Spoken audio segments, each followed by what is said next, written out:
Welcome, welcome, welcome, everyone, as we are streaming live here at ITW 2024. This is JSA TV and JSA Podcast, your newsroom for all things digital infrastructure. I'm Jamie Scotto-Kataya, CEO and founder of JSA, and joining me is my good friend. We go way back. We're just like doing the logos and like, oh, yeah. But joining me here today, Chris Rabii of Vivacity Infrastructure Group, a trusted provider of communications infrastructure solutions and services. Chris, welcome. Yeah, good morning. Thank you for having me. Good morning, and thank you so much for spending a little time here, kicking off ITW Day 2. I know your time is extremely valuable, my friend, so thank you so much for sharing a little time with us this morning. All right, so let's jump in. Of course, Chris, the president and CEO recently. Yeah. So congratulations is in order. Yeah, thank you very much. You know, I'm excited to be joining Vivacity at a time like this. I mean, you know, I've been doing, as we were reminiscing, telecom and fiber-related telecom for a long time now. It's a little shocking to say 25 plus years, but unfortunately true. But, you know, this role is a little bit different for me than some of the ones I've had in the past. I mean, I've had, I would call leadership roles at fiber-focused telcos, but they're more of the type that do, you know, you build, you operate, you sell end user services to your customers. It's kind of standard fiber-based telco. Right. Vivacity is a little bit different in the sense that we do the build, operate, maintain, but we usually do it on behalf of other customers.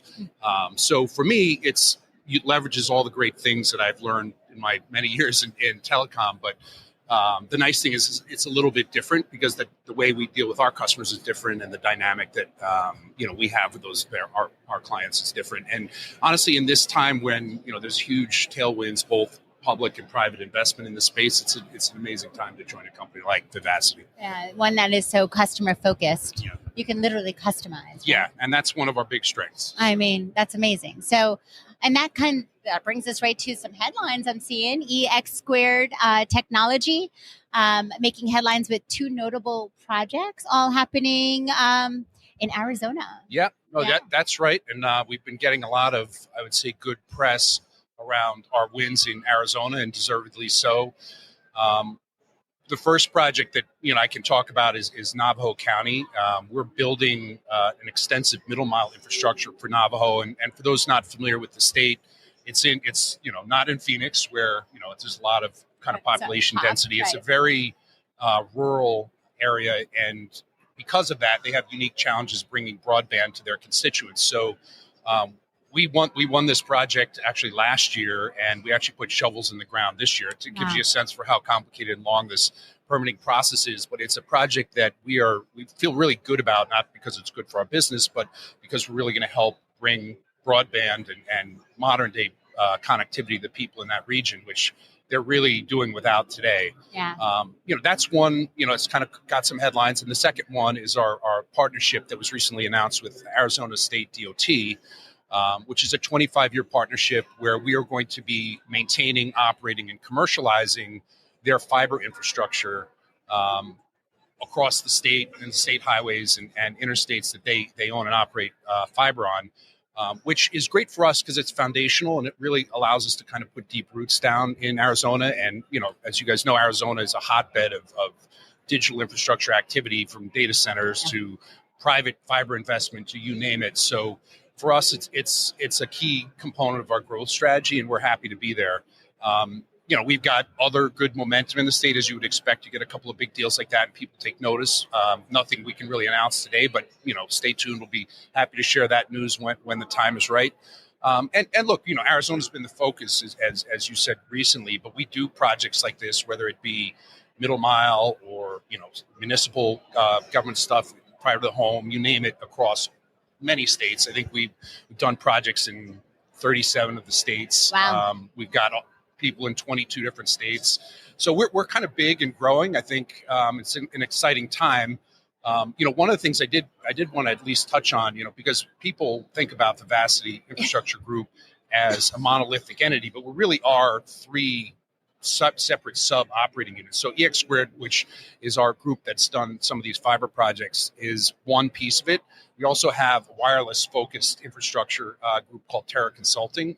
And, you know, they deserve a little bit of airplay themselves because they're very similar. We do infrastructure services for major providers, right? We're a certified services provider for all the major mobile network operators, all the big tower companies. So we view there to be some synergy there between our fiber activities and then the wireless stuff, because it all goes together. And I think we're believers that we'd love to bring fiber to every household and business in the United States, but especially when you get into some of these rural areas where we do a lot of business, wireless is going to be a piece of that last mile strategy. So it's nice to have that all under one roof. And candidly, it's one of the reasons I was attracted to this job, because it's an interesting piece that I've never had in my kind of tool bag before as a CEO. Well, I love that. I love that. The focus on connecting the underserved all the way up to connecting government entities that so require cutting edge, next gen fiber and connectivity, fiber structure. All right. So let's talk BEAD funding. Yeah. How does that shape what you do, network infrastructure initiatives, the scope, the timelines? Yeah. Well, BEAD's an interesting program, and, I'm certainly not the world's foremost expert on BEAD, but, as you would expect, given our partnerships and the great work we do with government entities, BEAD is a big part of the future for us.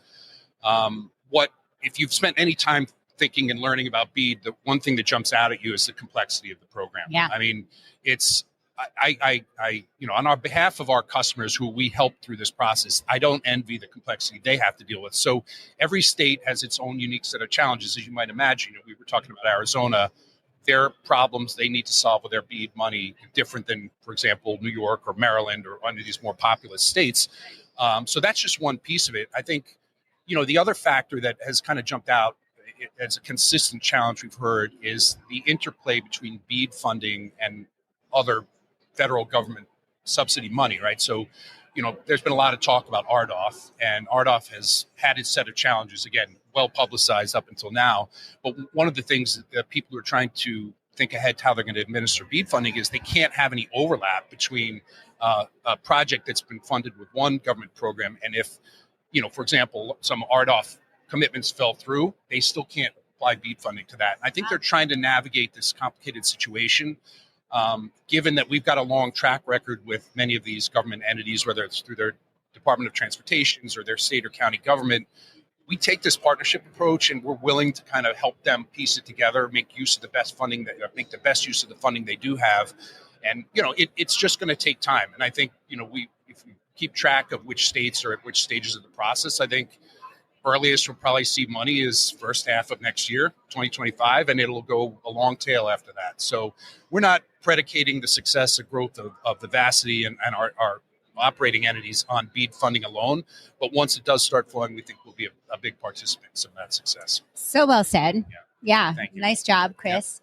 Yeah. And thank you for being so generous with your insight and time here on day 2 of ITW. Yep. It's been a pleasure. Yeah, no, I'm happy to do it. Thank you for having me. We are honored. And thank you, viewers, for tuning in to JSA TV and JSA Podcasts. Happy networking.